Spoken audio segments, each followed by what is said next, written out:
Zebulun, the sixth son of Jacob and Leah.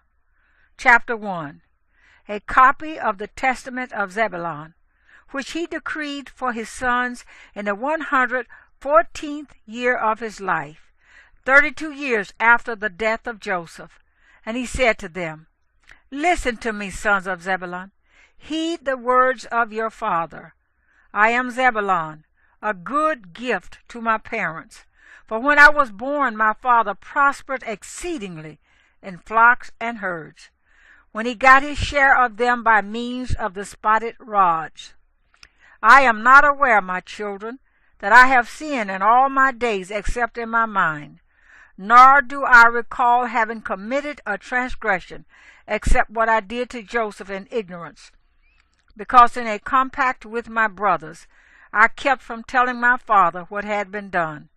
Although I wept much in secret, I was afraid of my brothers, because they had all agreed that if anyone disclosed the secret, he should be killed by the sword. Even when they wanted to kill him, I exhorted them with tears not to commit this lawless act. Chapter 2. Simeon and Gad came upon Joseph to kill him. Falling on his knees, Joseph began to say to them, Have mercy on me, my brothers. Pity the deep feelings of Jacob our father. Do not put your hands on me to pour out innocent blood, because I have not sinned against you.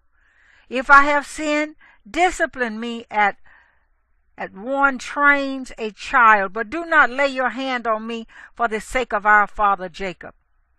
As he was saying these words, I was moved to pity and began to weep.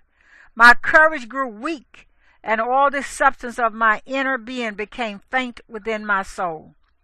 Joseph wept, and I with him. My heart pounded. The joints of my body shook, and I could not stand. And when he saw me crying with him, while the others were coming to kill him, he rushed behind me, beseeching them.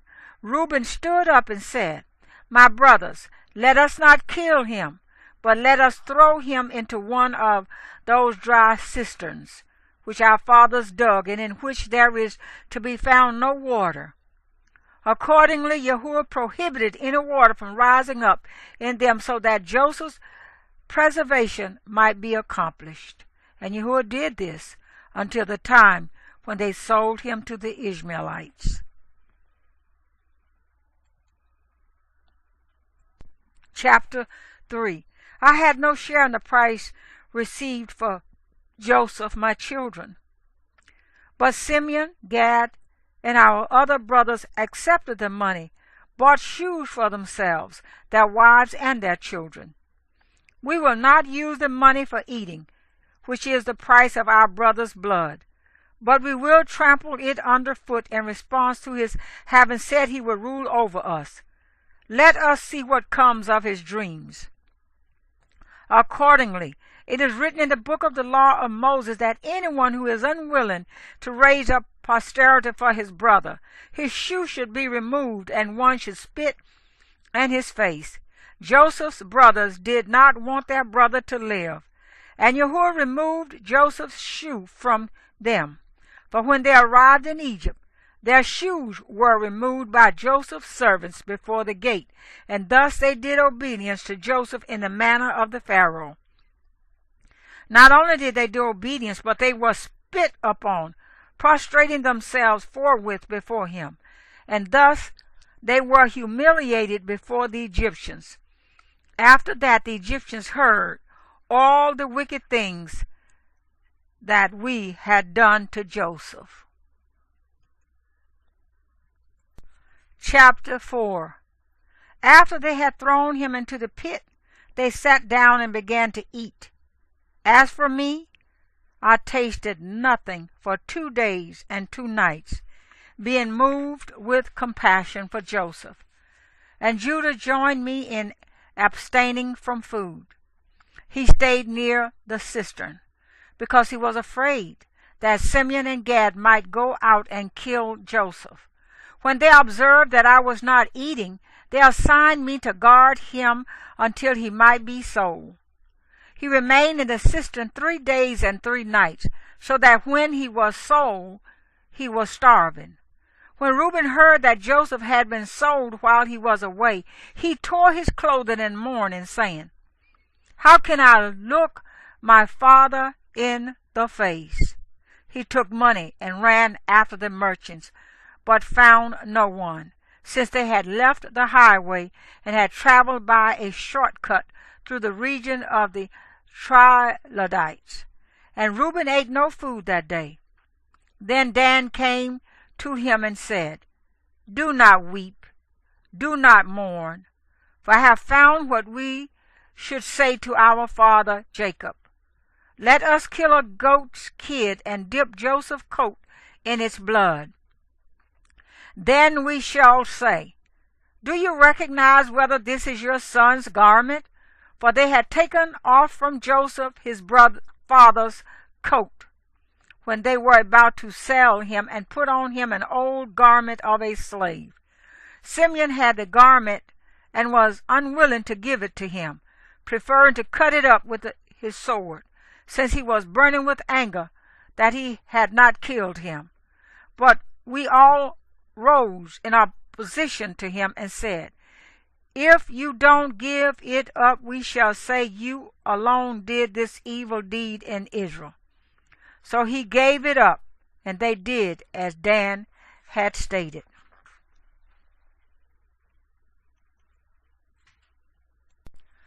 Chapter 5.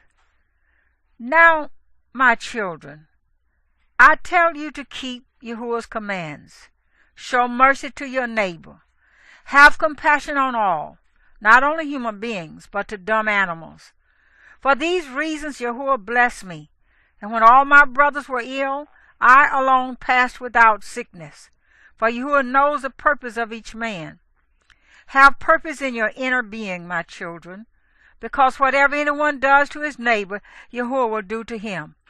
For the sons of my brothers were sickly and died on account of Joseph, because they did not act in mercy out of their inner compassion.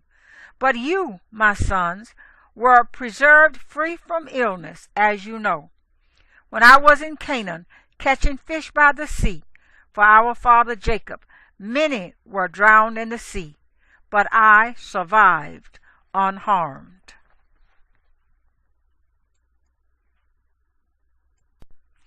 Chapter 6.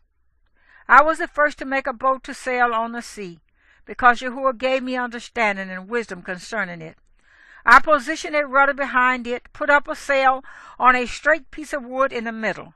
In it I sailed along the shores, catching fish for my father's household until we went to Egypt. Being compassionate, I gave some of my catch to every stranger. If anyone were a traveler, or sick, or aged, I cooked the fish, prepared it well, and offered to each person according to his need, being either convivial or consoling. Therefore Yahuwah made my catch to be an abundance of fish. For whoever shares with his neighbor receives multifold from Yahuwah. I fished for 5 years, sharing with every person whom I saw, and sufficing for my father's household. Summers I fished, winters I tended the flock of my brothers. Chapter 7. Now I will tell you what I did. I saw a man suffering from nakedness in the winter time, and I had compassion on him. I stole a garment secretly from my own household and gave it to the man in difficulty. You, therefore, my children, on the basis of Yahuwah's caring for you, without discrimination, be compassionate and merciful to all. Provide for every person with a kind heart. If at any time you do not have anything to give to the one who is in need, be compassionate and merciful in your inner self. For when my hand could not find the means for contributing to a needy person, I walked with him for 7 stages, weeping. My inner being was in torment with sympathy for him.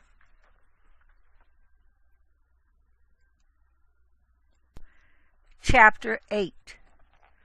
You also, my children, have compassion toward every person with mercy, in order that Yahuwah may be compassionate and merciful to you.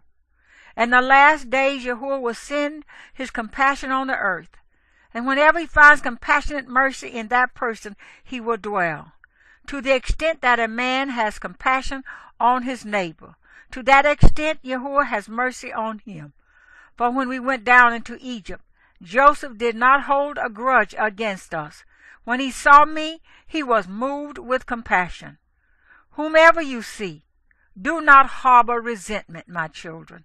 Love one another, and do not calculate the wrong done by each to his brothers.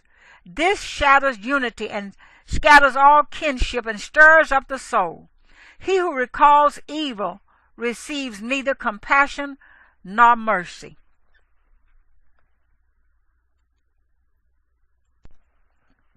Chapter 9. Pay heed to the streams. When they flow in the same channel, they carry along stones, wood, and sand. But if they are divided into many channels, the earth swallows them and they become unproductive. And you shall be thus if you are divided. Do not be divided into 2 heads, because everything Yahuwah has made has a single head. He provides 2 shoulders, 2 hands, 2 feet, but all members obey one head. In the writing of the fathers I came to know that in the last days you shall defect from Yahuwah, and you shall be divided in Israel, and you shall follow after 2 kings. You shall commit every abomination and worship every idol. Your enemies will take you captive, and you shall reside among the Gentiles with all sorts of sickness and tribulation and oppression of soul. And thereafter you will remember Yahuwah and repent. And he will turn you around because he is merciful and compassionate. He does not bring a charge at wickedness against the sons of men, since they are flesh, and the spirits of deceit lead them astray in all their actions. And thereafter Yahuwah himself will arise upon you, the light of righteousness, with healing and compassion in his wings. He will liberate every captive of the sons of men from Belial, and every spirit of error will be trampled down. He will turn all nations to being zealous for him. And you shall see Yahuwah in a human form, he whom Yahuwah would choose. Jerusalem is his name. You will provoke him to wrath by wickedness of your works, and you will be rejected until the time of the end.